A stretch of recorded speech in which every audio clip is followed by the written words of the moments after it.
Okay, hi and assalamualaikum and a very good evening and welcome to our Q&A Kurus santai bersama dengan saya Kevin Zahri. As always, Tuesdays pukul 8 malam live on Facebook and YouTube. And selamat datang buat anda semua. And as always, if it's your first time joining us, we will be using the comment section to ask or you can ask me sebarang pertanyaan.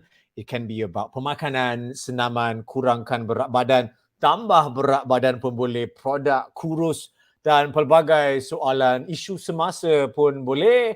You can ask me personal questions as well, always fun and interesting. And just before we get started, let me know sekiranya anda boleh mendengar saya dengan jelas supaya saya tidak membebel seorang diri tanpa anda mendengar apa-apa. Let me know if you can hear me loud and clear.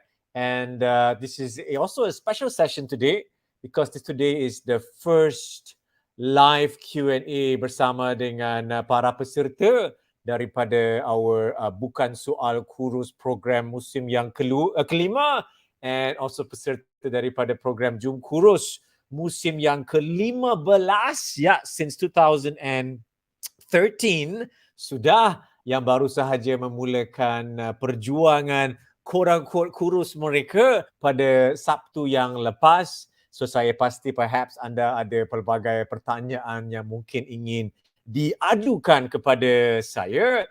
And if you have not joined us yet, you are welcome to check us out at bukansoalkurus.com. We are running typically various challenges di sini. We have a 30-day challenge currently not running, but we have the Bukan Soal Kurus and the Jum Kurus 15, which just started pada hari Sabtu yang lepas. It's a 6-week challenge. The word challenge tu is not really untuk menakutkan sesiapa. It is really at the end of the day you versus you, but it is also a challenge of you versus you juga, diri versus diri. You have to be your biggest supporter. It's okay to kritik diri sendiri pada masa yang sama, but it's really important that you become your number one supporter, because kalau bukan anda, siapa lagi? And everybody else who supports us, supports you along the journey, including myself as well, is a bonus. But ia mesti bermula dengan diri sendiri. And if it's something difficult for you to sort of mengangkat bakul diri sendiri, which I know is not easy, culturally especially, joining a program like ours is more empowering, lebih memperkasakan, because we help you to mengangkat your own bakul, supaya at the end of the day, you become more yakin dalam perjuangan diri sendiri as well. So now, again, before we get started, and once we do get started, the questions usually come in quite fast and furious. You can use the ruangan Q&A atau ruangan komen untuk mengemukakan sebarang pertanyaan. My job really is to answer the questions as ringkas as possible, but also as honestly as possible, supaya you can memperkasakan diri along your journey. So thank you so much, everyone, for letting me know that the audio is nice and clear. And again, you are welcome to ask questions. And I will start with the first question right away. Daripada Muhammad Nazaruddin daripada Facebook. Soalan beliau is, saya telah kurus 3 bulan, strict discipline diet, exercise, lari masa PKP dulu, kemudian naik balik ke paras sebelum kurus, daripada 100 kilo turun ke 78. Really amazing, Nazaruddin.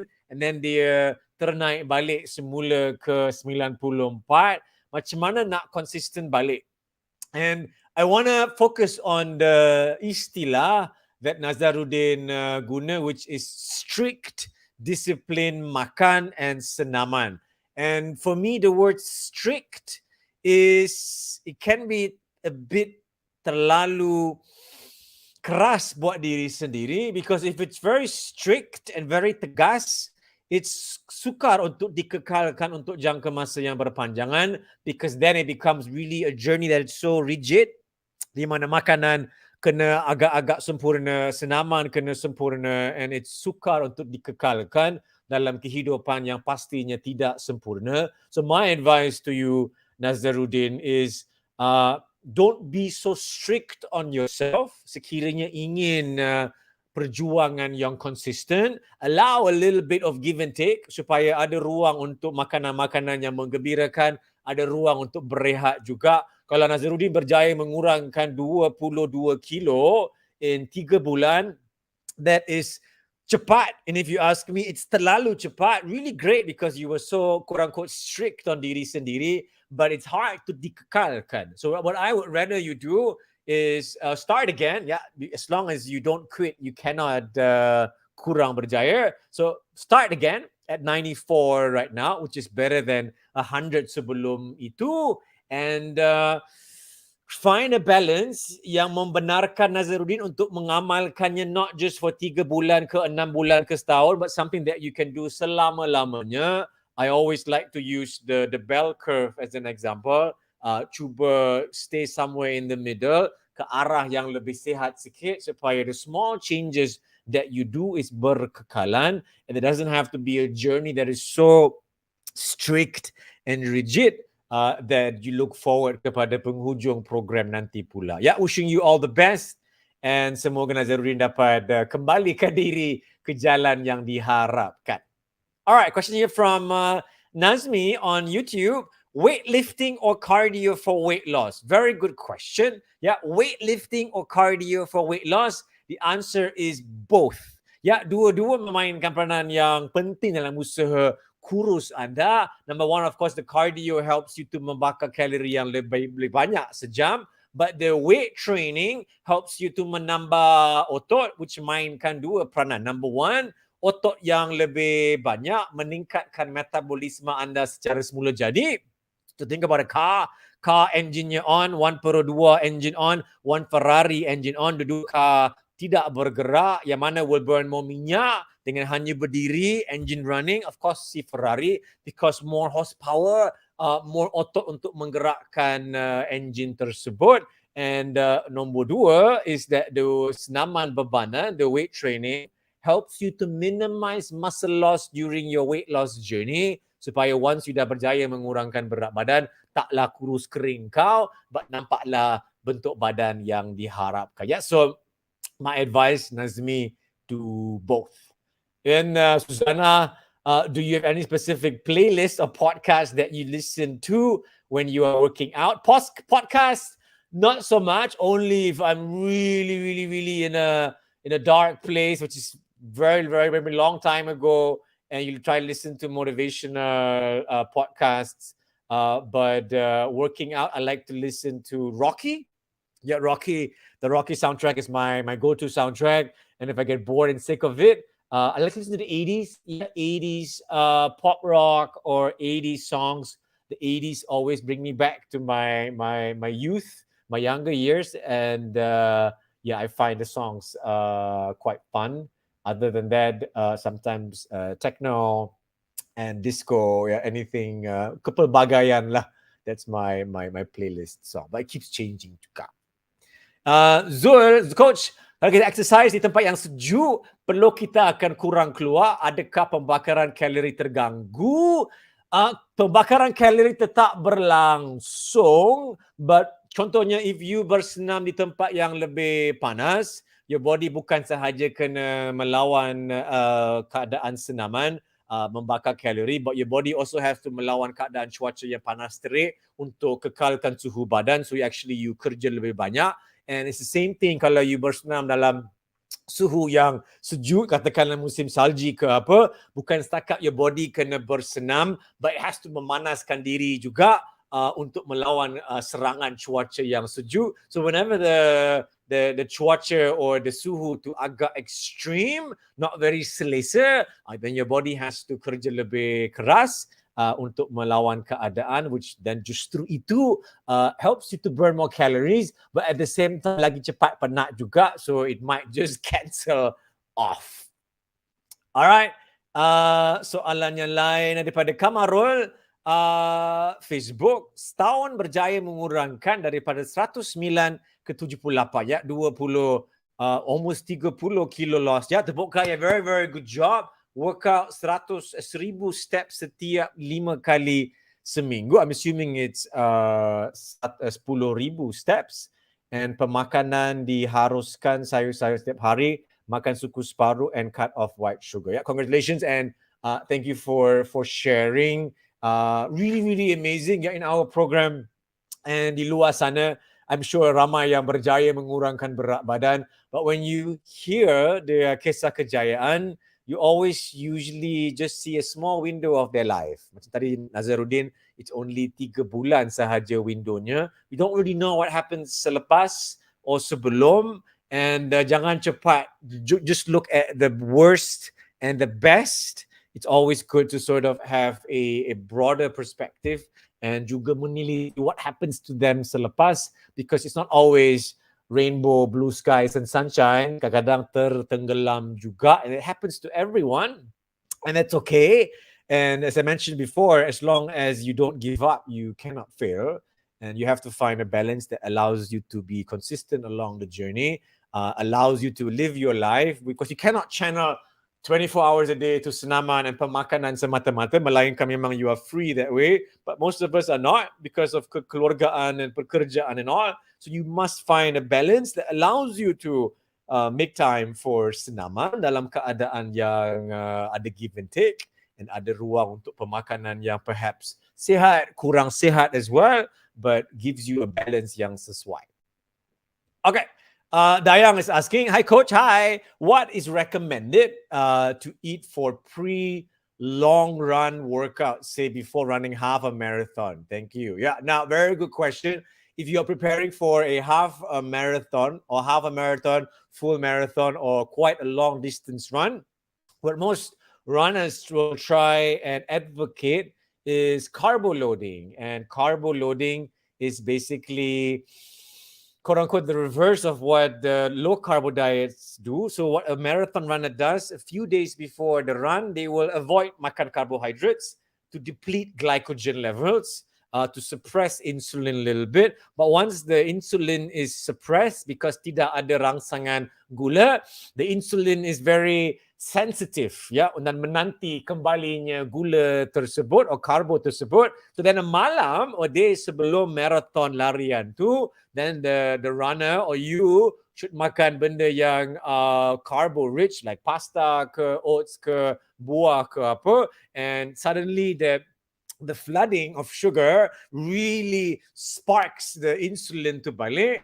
and your insulin takut tak dapat lagi gula nanti, so your body will store extra glycogen, and glycogen is your stored energy. So glucose plus water is glycogen, and by doing carbo loading, tricking your body that way, when you are then running, then your body stores more glycogen, not just glucose, but also air, because those are the two things yang paling berharga semasa you berdepan dengan your long distance journey. Yeah, I hope this helps. Sama mencuba, and I would advocate or menggalakkan Dayang to Google about it. Not very complicated, but educates you a lot about insulin sensitivity, carbo, water retention, dan seterusnya.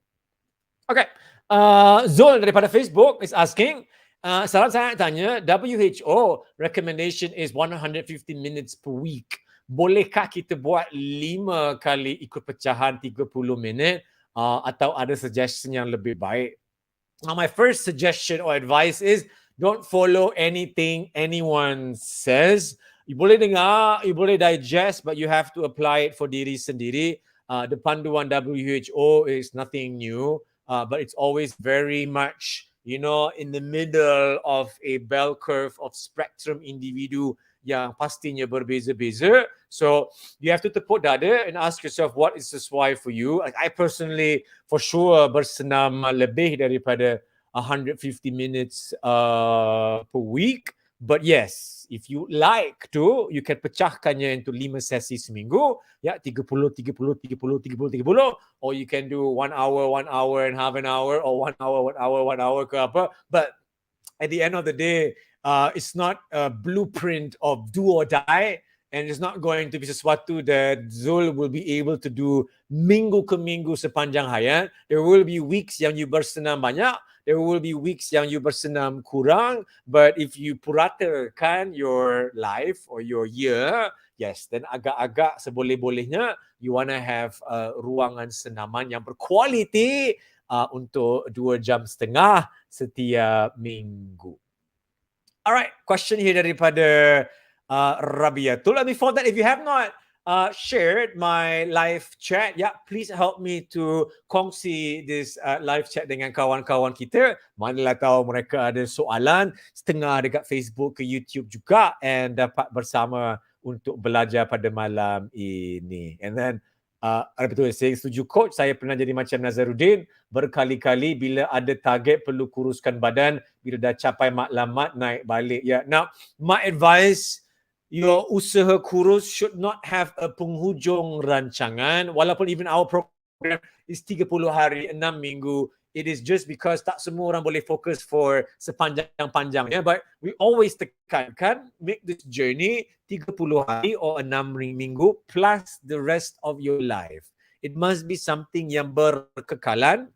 Kejayaan mana-mana bidang, it's not about 30 hari. Ya, kekeluargaan, kewangan, kerjaya, hubungan dengan Allah, it's not soal what you do kadang-kala, but it's really about what you do secara berkekalan, and it gives you balance, it gives you stability, it gives you peace of mind, because it's not benda yang macam on off bergelora tak tenggelam laut. Is so stressful that it becomes really a journey of do or die, black and white, hitam putih. My advice is stay comot, yeah, stay somewhere in the middle, somewhere in the grey area, supaya you tak perlu fokus kepada nak kurus malam or kurus dalam 30 hari, but you give yourself as long as you need to. And again, if we have 30 orang hari ini or 100 people watching tonight, at the end of the day, it's really about individu. Tak semua orang punya ruang masa yang sama. So you have to find kesesuaian masa yang diri yang sesuai for diri. Okay. Nana, yes coach, selain daripada jumlah kalori makanan, jumlah protein, carbs and fat kita jumpa dalam label nutrisi makanan, apakah maklumat lain yang kita perlu consider untuk pemilihan makanan yang berkualiti? Now, what I look for, if I pick up mana-mana product, I look for fiber as well. Now, look for two things. Number one is, of course, the carbohydrates, proteins, and fats. But lepas tu, I look for the fiber especially, because I want makanan yang hadam lebih perlahan, and makanan yang berfiber tinggi helps to stabilize your glucose levels juga, supaya ia lebih stabil. I also look for ingredients that perhaps I don't want to find, like guarana, yohimbe, mahuang, which are again stimulants, which merangsangkan your kadar degupan jantung. That's not what I look for. But if I do look for protein, I will then look at the ingredients dengan lebih teliti. You know, what protein do they use? Do they use soy? Do they use casein? Is it almond? Is it peanuts? Is it vegetable based? Is it whey protein? Is it whey protein concentrate? Is it whey protein isolate? So again, you have to perhaps start dengan the foundation dulu, and then as you go along this journey, then you will be a bit more prihatin tentang the more finer details of what kind of things to look out for. But it's a very personal thing. And then kalau dia tak termasuk, kalau it says no sugar, I will usually look at the ingredients as well and see what do they replace it with sebagai pemanis. Adakah mereka menggunakan stevia? Adakah mereka menggunakan aspartame? Do they use alcohol sugars? Or what kind of sugar do they replace the sugar yang semula jadinya with untuk konon-kononnya make it sugar free? So yeah, so I will look at a few different things depending on the product. And if I buy juices and it says konon-kononnya macam let's say kale juice, and I will look at the pratosan kale, because if they say kale juice, usually the kale is very, very little, but they highlight the word kale because that's what they know that you want to hear. But the kandungan kadang-kadang is only like 2% sahaja. The rest is water and maybe carrot ke apa. So I will look at the peratusan of the ingredients, because the labeling depan can be very menggeliru kan, and not tell you the true story sebenarnya. So once you putarkan the package and you look dekat sikit because it's small, then you have to look at the things that are in there, because those things will not lie to you. All right. Next daripada Haniza Shah, coach, tinggi saya 170, berat 66, terasa perut saya agak sedikit buncit. One second. Yeah, perut rasa agak buncit, macam mana nak bagi perut kempis? Adakah saya kena tinggalkan makan gula, tepung, minyak-minyak, atau saya ada ambil sekadarnya sahaja? Adakah saya perlu teruskan senaman seperti plank workout setiap hari? Now, first things first, Haniza, senaman perut tidak kempiskan perut. Ya, senaman perut kuatkan otot perut di bawah lapisan lemak dan air yang ingin kikis, hiris, potong. Ya, so at the end of the day, senaman perut does not really fokus kepada lemak dengan air, dia lebih kepada bahagian otot sahaja. Boleh diteruskan, but untuk mengempiskan perut, Haniza mungkin perlu teruskan usaha kawalan berat badan sekiranya rasa masih ia berlebihan. And nombor 2, yes, perlu look at water retention or gemuk air yang sangkut paut dengan pengambilan gula. Again, gula sama dengan kisahnya tadi yang carbo loading, 1 gram gula campur air becomes glycogen. So the more gula that you makan requires more water untuk menghadamkannya, because your body cannot menghadamkan gula tanpa air. So if your badan ni macam lebih lembik sikit, especially dekat midsection ke apa, that could be excess water retention. So in that sense, I would look at the quality pemakanan selain daripada the quantity, which is lebih kepada the simple sugar, complex carbohydrates, garam dan sebagainya, untuk cuba mengurangkan water retention yang berlebihan. And then last kali Haniza, I will look at stress secara umumnya, because kalau stress berlebihan secara umumnya, it will store more fat, cortisol, untuk melindungi diri anda daripada darurat. So yeah, look at your life secara umumnya sekiranya ada stres-stres yang tak disangka. Manalah tahu kan. Daripada Miss Lam di sini, ya, nice baju, ya, bukan soal kurus. Hi coach, hi. Do we need to worry if we lose muscle mass during your weight loss journey? You don't have to worry about it, but it's something that will happen. Whenever you kurangkan berat badan, you cannot just kurangkan lemak dengan air sahaja. Tak kiralah doa macam mana, you will always lose lemak, air and otot pada masa yang sama. But seboleh-bolehnya, you want to keep the muscle sebanyak yang boleh. So what I would do if I kurangkan berat badan, manalah tahu, I would make sure that I melibatkan senaman bebanan yang berkualiti to minimize the muscle loss during my weight loss journey, supaya once dah berjaya mengurangkan berat badan, taklah pensil, but nampaklah bentuk badan yang diharapkan. So it's not something you should worry about if it's not something that you really worry about pun, but it's something that you should be prihatin terhadap, because if you do ingin kekalkannya, then you should worry, and then you have to melibatkan senaman bebanan yang berkualiti during the weight loss journey. Okay, daripada Najwa, hi coach, hi. Sometimes I opt for tahu for protein intake, but I'm still confused. Is it enough or not for one meal?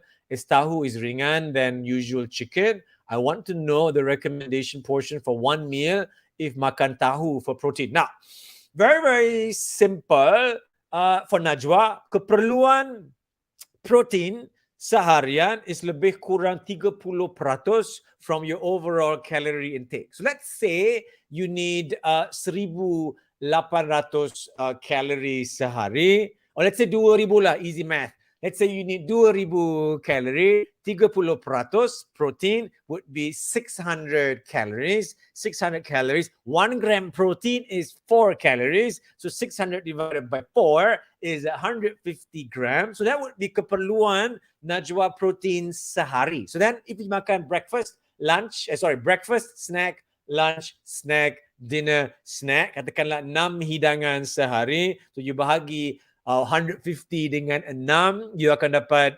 25 gram protein sekali makan. So then you need to ask yourself, berapakah gram protein terkandung dalam satu tahu? And let me check it out real quick. Tahu nutrition tofu sama tofu nutrition facts It's about 8.7. So you probably need about two or three tofu or tahu would do it for you. Is it the same? Tahu and tofu looks different. Let me check. Tahu. Tahu nutrition facts. Sama je keluar. Keluar tofu juga. Sama lah kot. Must be the same lah. Looks maybe the one ours is a bit bigger, but generally I would look it up. And if it is, look at the tofu serving size. And basically in this case, it would be 3 lah. 3. Okay. Next question here from Cahaya Noor. Coach, is it true if you lose weight without doing any weight training during those periods, the weight will rebound back easily? Tak semestinya. The weight will only rebound if you kembali kepada pola pemakanan yang lama, or you makan jumlah yang sama dengan jumlah yang you makan dalam keadaan yang bersenam if you decide to kurang bersenam once berat badan dah ke arah yang you harapkan. So no, it does not rebound, melainkan pemakanan dengan your lifestyle is no longer in balance. And then Sharifah, ya waalaikumsalam. Waalaikumsalam. Sharifah is asking, Coach, apakah senaman yang paling sesuai untuk orang yang ada asma? Very, very good question. I have 2 siblings in my family yang berasma. And my advice to you is this. If you have asma, kencing manis, gout, kolesterol dan seterusnya, you cannot serah diri kepada keadaan, but you kena memahami keadaan. So when you have asma, you cannot sewenang-wenangnya bersenam tanpa kawalan diri. You have to know your limits supaya your body can cope with the exercise and tak dapat serangan asma ketika bersenam, especially if you are pushing yourself beyond your kebolehan. But at the same time, you have to fight back sikit dengan memberikan pemangkin senaman yang berkualiti to your body to allow your immune system and your cardiovascular system to become stronger so that you can mengawal asma and not asma yang mengawal you. Very, very different. There are people yang surrender to asma. They let asma control their life, tak nak aktifkan diri, tak nak buat ini, tak nak buat itu, and the body becomes very weak and mudah diserang because the body is lemah. And then there are people like my arwah brother had asthma as well. He kept fit. He jaga berat badan, jaga pemakanan. He ran long distance, 10 km, weight training, lots of things. And dia yang mengawal keadaan. And of course, whatever it is, always membawa inhalernya. Manalah tahu ada serangan yang tak diduga. But you have to fight back.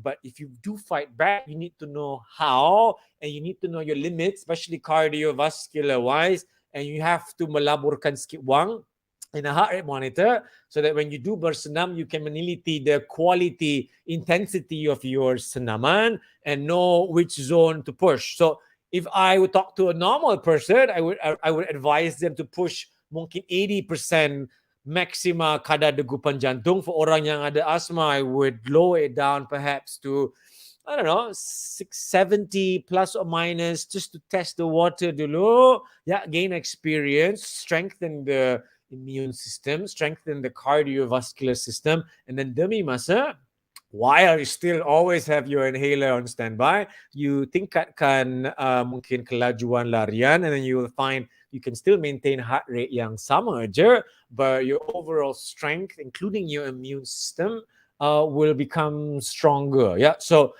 that, in my opinion, is my advice to you. You can do pelbagai bentuk senaman, even running, gym. You can do high intensity interval training sekalipun, as long as you know your limits. You can do basketball, badminton, yoga, hiking, but you have to know what you can and cannot do. And if you berbicycle dengan geng-geng yang ramai-ramai, you cannot follow rentak dia orang, because kebolehan mereka and kebolehan you is not the same. And if you try to catch up with them because it's the pressure of the group, then you're putting yourself at unnecessary risk. So especially if you know you have complications with asthma, you need to know what you can and cannot do. Tidak berbaloi. It's not berbaloi untuk membahayakan diri just demi hanya satu sesi senaman semata-mata. Yeah, but I wish you all the best. dalam berdepan dengan asma.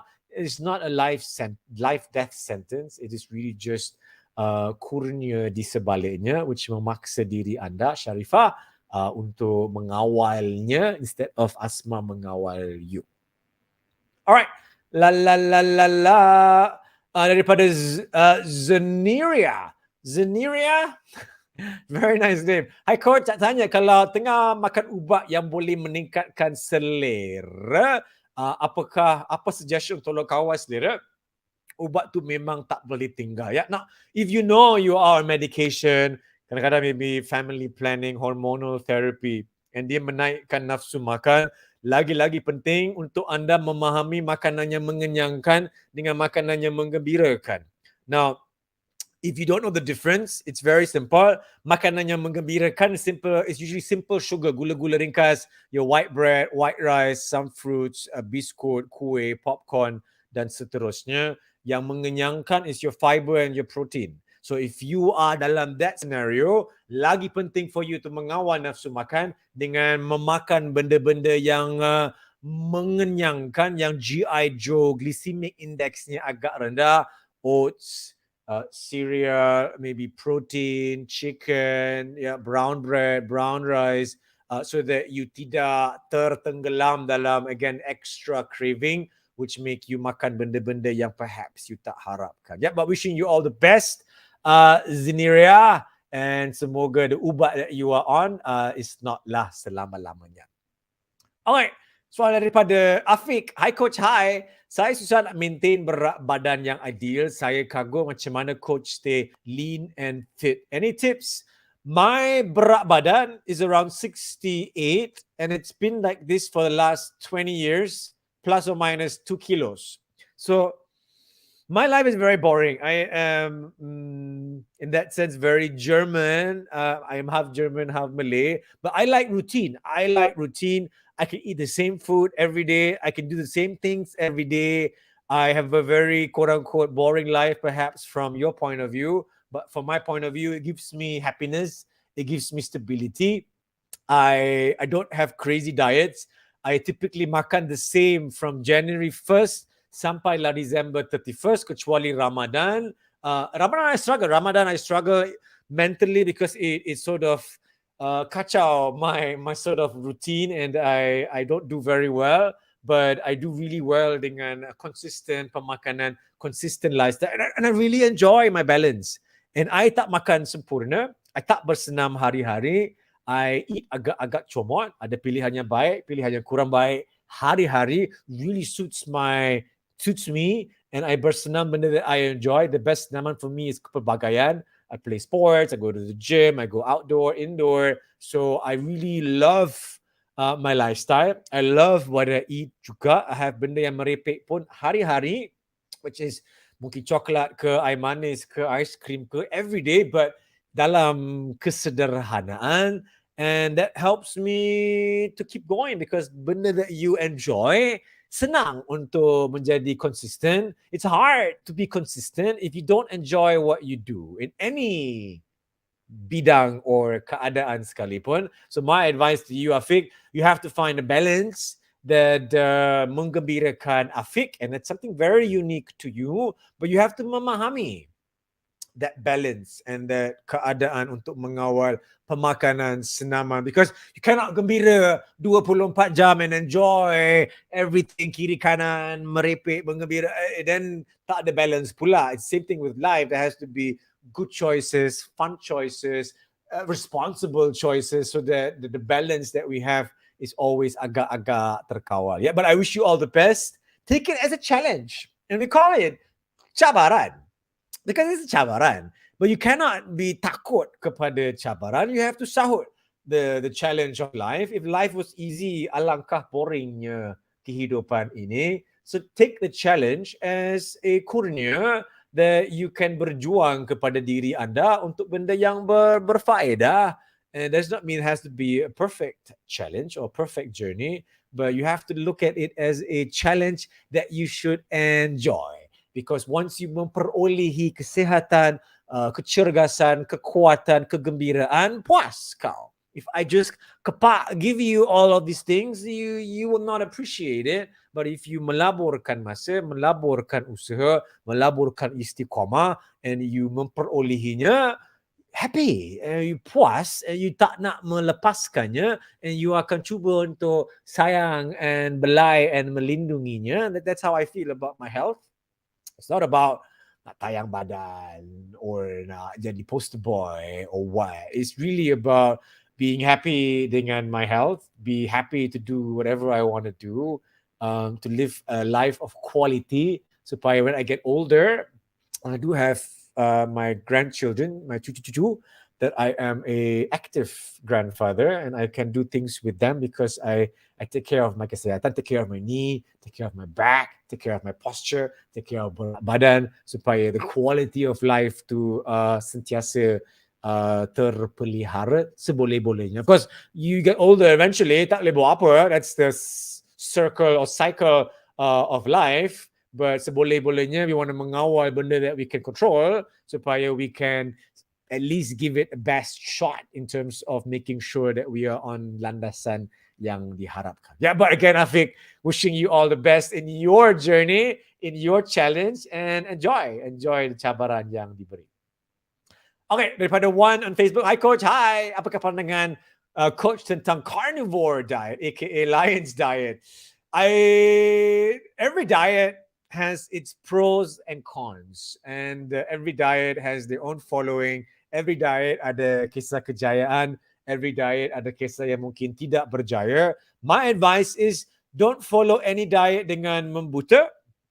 My advice is learn from the various diet, including the carnivore diet or the blood type, keto, Atkins, OMAD, IF. Belajarlah from kesemua diet, and then you can tepuk dada, digest the information, and see yang mana sesuai untuk diri anda. Don't follow anything anyone says because everybody is different. Everybody has their scientific reasonings for doing A, B, C, or D, and they're all right. But at the end of the day, you cannot run away from kawal jumlah pengambilan.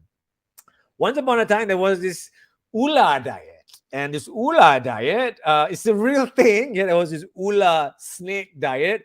And what they do is diorang makan besar sekali seminggu, macam ular. They makan a huge meal once a week. And then for the remaining 6 days, they makan sesedikit mungkin. And that was their style. And it's suka hati kau. If that makes you happy and it helps you to mengawal jumlah pengambilan kalori, then you go for it. But if it doesn't work for you, then find a balance that's sesuai untuk diri anda, including maybe the carnivore diet or the lion's diet. I'm not sure if that's similar to the ula diet, but I'm assuming it's meat-based diet. All right. And Haja Minks, I'm having cervical and lumbar spondylosis. I want to know if there's any exercise that I should avoid. I have to acknowledge I'm not really sure what is the medical condition that you are having. I could really look at it real quick, but at the end of the day, I'm not a doctor, nor am I a physiotherapist. But whenever I have any injury, what I would do is I would always look at a specialist and to see what I can and cannot do exercise-wise, number one, and what can I do to focus on the recovery. So now, looking at your lumbar, it's basically a age-related degeneration of the vertebrae and the discs of your lower back. So yeah, very honestly, what I would do if I were you, I would, I'm sure you've done this already, you go see maybe a chiropractor or a specialist. But most likely anything related to the spine is really about avoiding high impact exercises which create more stress to the vertebra and the discs, and to focus on senaman yang kurang berimpak tinggi. So in this case, perhaps, and again, rujuk kepada your physician. Most likely they will advise you to stick to cycling, maybe brisk walking, swimming, but avoid high impact sports and high impact exercises that put more strain and stress, and they can actually expedite the condition that you have. Yeah, hope that helps you, and then I do hope that you will be able to yeah, deal and cope and recover from the situation if it that is possible. You know, I have scoliosis. I was born with it. And basically, what that means is that I have a curvature on my spine. And I was born with it. My left leg is a bit shorter than my right leg since birth. And even today, no matter what I do, the left leg is a bit smaller physically, looks a bit ugly, but what to do? And the taller I would get when I was smaller, the more profound the difference would be. So I prayed to God when I was a teenager, please don't make me any taller than I need to be, because the taller I would grow, the difference between the left and the right would get more and more, because every step I take, the left leg does not get as much kick as the right leg. So I have currently about a 2 inch or 1.5 inch difference between my left and my right. When I was small, I was told by the chiropractor in Germany that I would be in a wheelchair by the time I'm 40. And I remember this vividly, and I'm 44 now, and I have no back pain whatsoever. But I take good care of myself. I jaga berat badan. I do a lot of stretches. I work on my posture. I work on my back. I work on my strength. I work on my balance. So I do all the things I need to do to help myself not make the situation worse. So no matter what you're currently berdepan dengan, it is what it is. Mine is not going to go away. Eventually, things will catch up with me. But paling kurang, while I still can, I do what I can to membantu diri sendiri. I've not seen a chiropractor since I was a teenage boy, and I probably won't see one now because I don't want to. It's not going to be good news. But if I do have back pain, mana tahu, wallahu alam, in the future, despite me taking care of myself, then of course I would go and see what I can or cannot do. But I do go for stretching.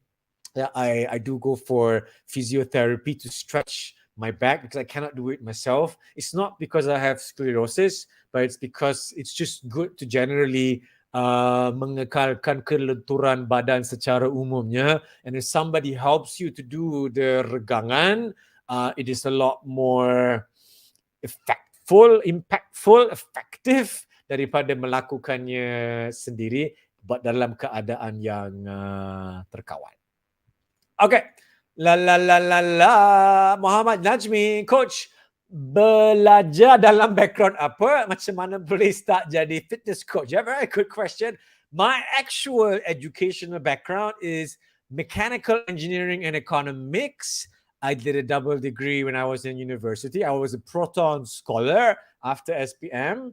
So scholarships that were offered were typically in engineering at the time, and I did mechanical engineering. Why I did economics? Because I was really intrigued by the Asian financial crisis in the late 90s. I went to university SPM 96 and then freshman 97, just around that time. And I was so intrigued by how the global economy can just so collapse with what happened. So I took on a minor in economics.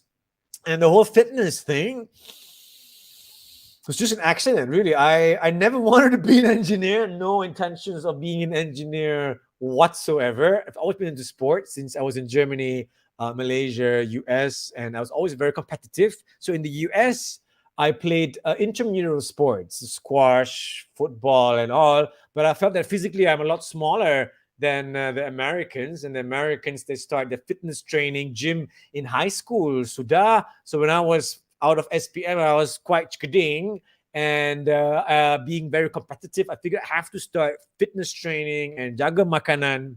And being an engineer type of individual, I started to really like ask myself, what do I have to do? Why? How? When? How long? How much? I read a lot about nutrition for self-education, went to the gym for myself dengan kawan-kawan ke apa. But after a year, I really transformed. I transformed physically from being, again, agak cekading to being something. And then kawan-kawan tanya, what do you do daripada cekading to now where you are in this 1 year frame? And because I understood step 1, step 2, why, how, senang nak explain dekat kawan-kawan. And then they pun buat juga.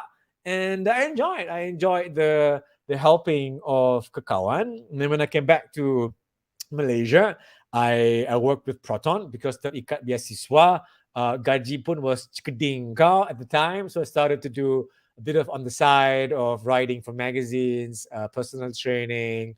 And I enjoyed that again more so than the corporate world. And immediately after I left Proton, I was full time in fitness and doing body engineering now. Yeah, that's always life. What you belajar is not always what you end up doing.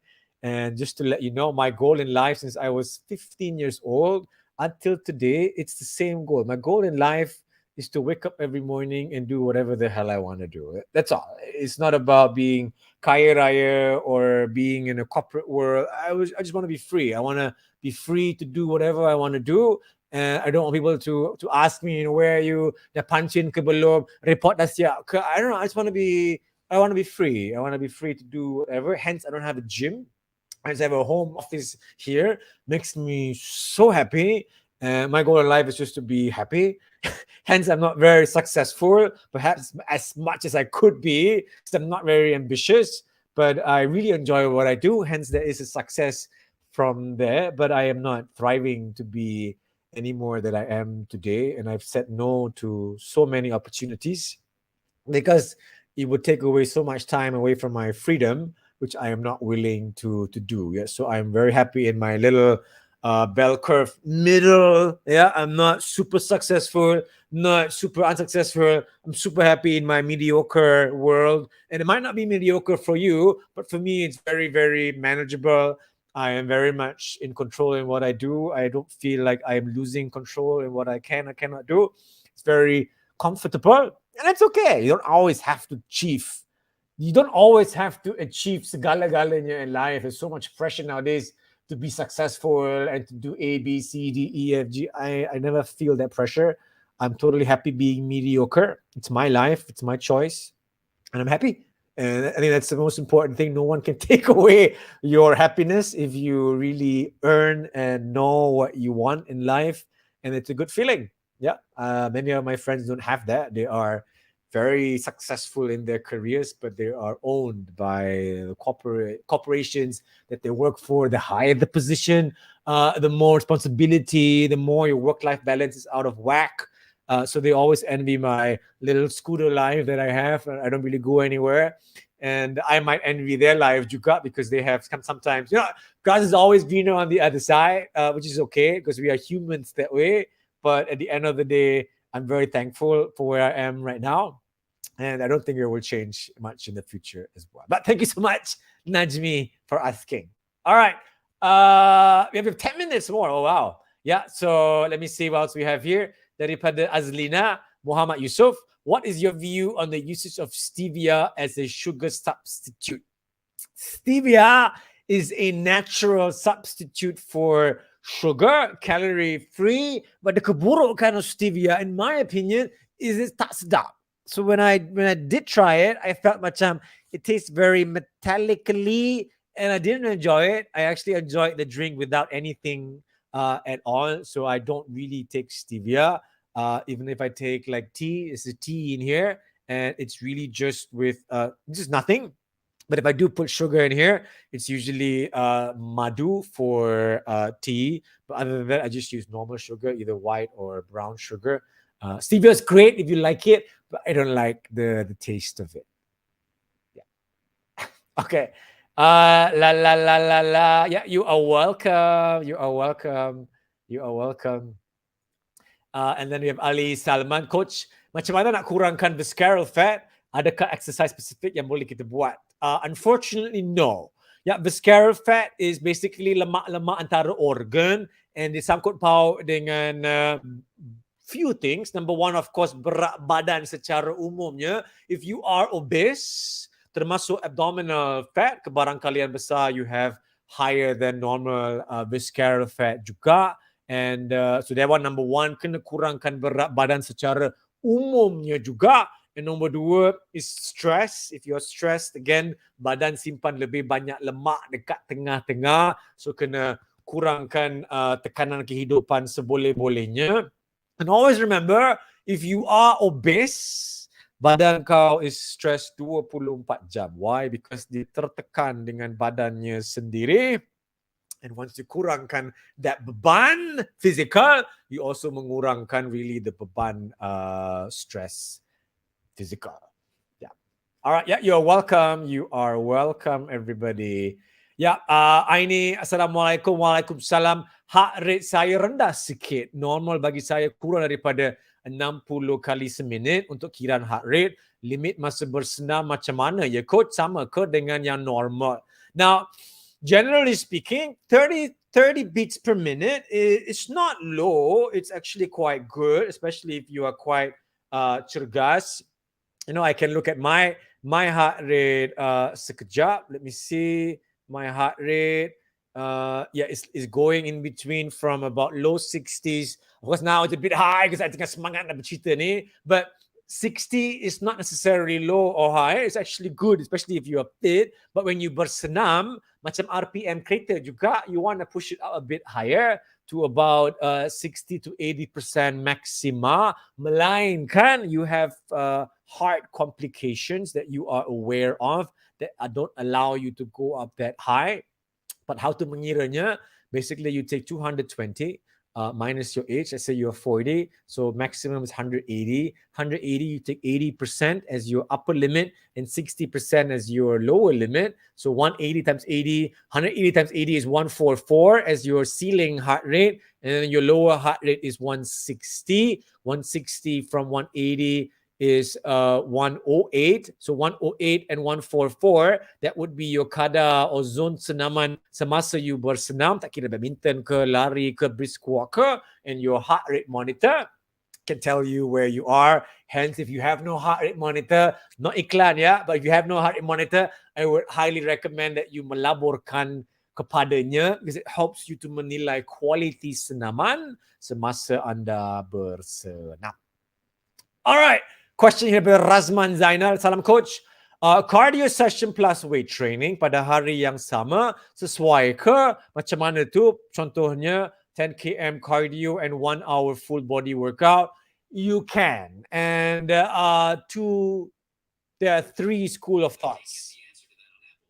There are three school of thoughts. There's the first school of thought, which is don't combine them all together. There's the second school of thought, which is do the cardio first, then the weight training later, but you have to makan in between.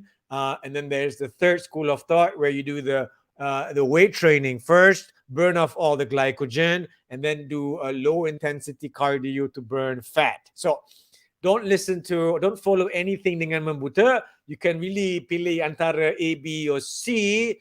If I do it, I would prefer it either separately. That means I totally separate my cardio and my weight training. Somehow, I don't know, the intensity is very different and I don't really like to mix it that way. But if I do combine it, kalau lah in the blue moon, I would do the weight training first dengan makan sebelum, burn off the glycogen and the food, and then go for a low intensity cardio, which will then meningkatkan pembakaran lemak semasa bersenam. Alright, next daripada Atika. Hi coach, hi. Macam mana kalau kita work run lebih daripada 80% heart rate kita? Yeah, now if you are going, the 80% is supposed to be a safety ceiling. If you exceed this ceiling heart rate, of course you can. Macam RPM kereta juga, but just like the RPM kereta, you are pushing your heart rate ke arah yang zone merah, stress, beban enjin kau tinggi, meningkatkan risiko that you mungkin berdepan dengan kemuskilan yang tak diharapkan, which happens unfortunately all the time. People get heart attacks when they go on a bicycle, squash, badminton, larian dan sebagainya, even main bola juga, because the heart just berdepan dengan more stress when the heart rate is lebih tinggi.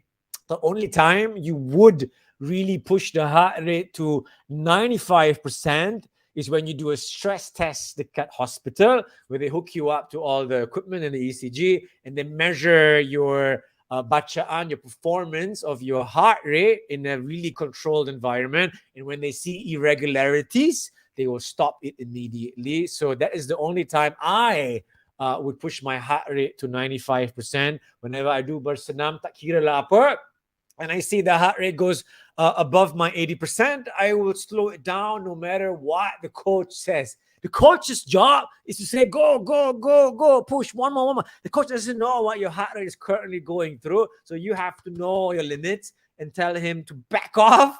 You always have a choice, but tell him your heart rate is too high. You have to recover dulu. Ya, jangan memperkecilkan your kepentingan mengawal kadar degupan jantung. Hence, again, having a heart rate monitor to menilai keadaan ketika itu is really important.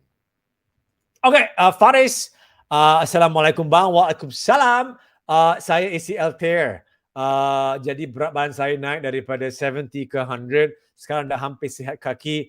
Apakah nasihat? Now, my advice, number one, of course, very unfortunate that you had an ACL torn ACL. Number one, now, if your kaki dah hampir sihat, it's not yet the time to go full out and go back to bersenam. Number one, of course, kurangkan berat badan untuk kurangkan beban your sendi, lutut. You can do so tanpa bersenam terlebih dahulu pun, but kawal makanan number one. Number two, if you're not yet dibenarkan to put pressure or range of motion on your knee, stick to senaman duduk dekat gym ke apa, weight training ke, mungkin renang. But as part of your physiotherapy, your doctor will tell you when you have to mengembalikan kekuatan struktur ligament tendon lutut you, because it's not just soal your ACL torn.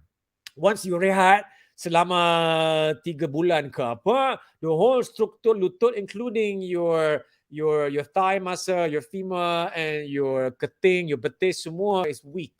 So you have to start balik physiotherapy to strengthen balik your knee. So what I would do, di samping kawal makanan and buat senaman upper body, I would ask the doctor, can I start to do some light, strengthening exercises for my knee? And if he says yes, and I will go to the gym, I will go very light and start to do maybe leg extensions or so. Very light, ulangan yang just very, very manja dulu, just to slowly mengembalikan the range of motion and to test out your knee. If you don't know what to do at the gym, Faris, dapatkan panduan daripada mungkin a physiotherapist or a personal trainer that has a physiotherapy background that can help you dengan senaman-senaman to mengembalikan your kekuatan dan range of motion flexibility of the knee. Jangan main-main benda ni. And you did the right thing. If the ACL is torn, get surgery, rehat seketika, learn the lesson the hard way and focus on the recovery. Ramai orang degil, ramai orang tak nak bedah, tak nak ni because takut dan sebagainya. But if you don't do the things you have to do, you're going to make it worse. And it might make it something that you have to berdepan dengan juga and nanti and maybe even longer. So if there is an injury, tak semestinya ACL, always take a step back, find out what's wrong, rehat sekejap, and move forward from there. Faris, wishing you a very, very safe and quick recovery. All the best. Okay, maybe one or two questions. La. Amirul, pitam semasa bersenam. Apakah punca pitam semasa bersenam? Very good question. And pelbagai faktor memainkan peran. If you tak makan sebelum bersenam, because nak kurus semalam and your body starts running on zero, on empty, your body will start to slow down and wants you to stop because it cannot cope on zero. So your body will rasa loya, pening, and at the end of the day mungkin pitam. You could berdepan dengan hypoglycemia, which is a low blood sugar. You could berdepan dengan intensity senaman yang terlalu tinggi. Your body cannot cope as well. So whenever your body cannot cope, either you tak makan or you makan too much, or you have a medical condition, or you bersenam terlalu intense, your body will give you warning signs. It can be as mild as batuk-batuk. It's just warning sign, and you tak realize. But when I do a workout dengan ramai-ramai, after the first round, everybody starts to cough, and it's somewhat like a defense mechanism for the body, tell you, hey, something is wrong with what you're doing, what is happening. And if you keep on pushing forward, ke zone yang your body cannot cope, your body will give you more and more signs to slow down, including your batuk, your lawyer, your rasa pening, lalat, and at the end of the day, if you tak berhenti juga, you will faint. Cuaca juga memainkan peranan because cuaca can lagi mempercepatkan the process. My daughter, she played in a under 10 tennis tournament in Seremban earlier this year. And the match was scheduled for 12 o'clock. Matahari is right on top of you. And my wife and my daughter is wearing a hat and sunblock dan sebagainya. Her opponent, no hat, young girl, kepala hitam, and rambut hitam, and the hair black tends to absorb and simpan the heat. And in the second heat, she pitam because again she didn't protect herself from the environment. And that's why, again, don't wear black outside because black tends to, again, absorb lebih banyak panas. So you have to be prihatin terhadap what you are doing nutritionally before and during the activity and the intensity, and of course keadaan cuaca juga.